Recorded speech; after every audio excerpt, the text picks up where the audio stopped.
전차 부족에 시달리는 러시아가 박물관에서나 볼 법한 60년 넘은 골동품 전차까지 동원하고 있는 가운데 북한 탱크가 러시아군의 대안이 될 수 있다는 분석이 제기됐습니다. 미국 외교 전문지 디플로맷은 16일 전차 부족으로 어려움을 겪고 있는 러시아의 현 상황으로 인해 북한이 러시아의 전차 공급원으로 부상할 가능성이 있다고 보도했습니다.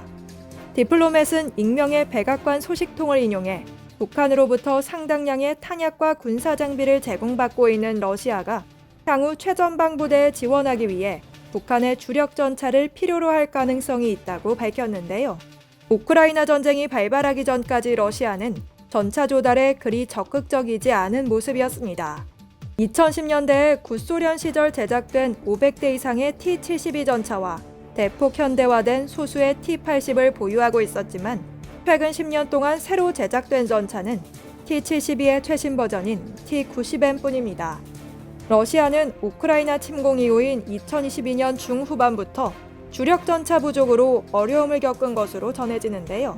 러시아가 1960년대에 생산된 구소련 시대 주력 전차 T-62와 1940년대 후반에 개발된 구형 T-55 전차들까지 창고에서 꺼내 전장에 투입하고 있다는 사실은 러시아군이 직면한 전차 부족의 실상을 여실히 보여줍니다.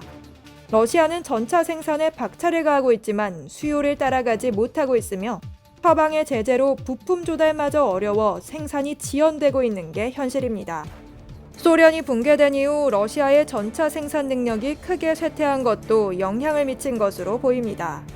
스위스 취리 연방공대 군사경제학자인 마르쿠스 코이프 박사는 지난달 언론과의 인터뷰에서 네덜란드 군사정보 사이트 오릭스의 조사 결과를 인용해 러시아가 연간 300에서 500대의 전차를 생산할 수 있다지만 하루 4대씩 잃는다면 그것만으로는 충분하지 않다라고 밝힌 바 있습니다. 이와 같은 상황에서 북한이 러시아에 전차를 공급하는 국가로 떠올랐다고 디플로맷은 분석했는데요. 북한은 과거 에티오피아와 이란 등에 전차를 수출한 경험이 있습니다.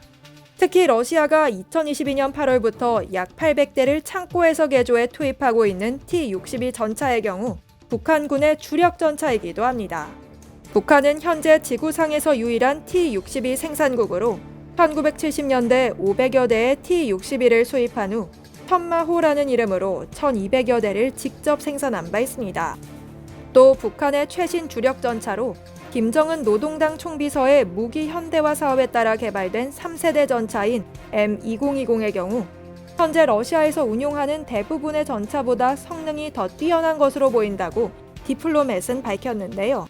현재 M2020은 이란 줄피카르 3나 미국 M1A2와 외형이 비슷하다는 평가를 받고 있습니다.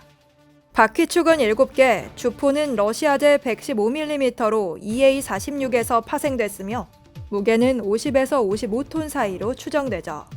올해 3월엔 김정은이 인민군 전차병대 연합부대 간 대항훈련 경기를 지도하면서 직접 이 전차를 몰아 화제가 됐는데요.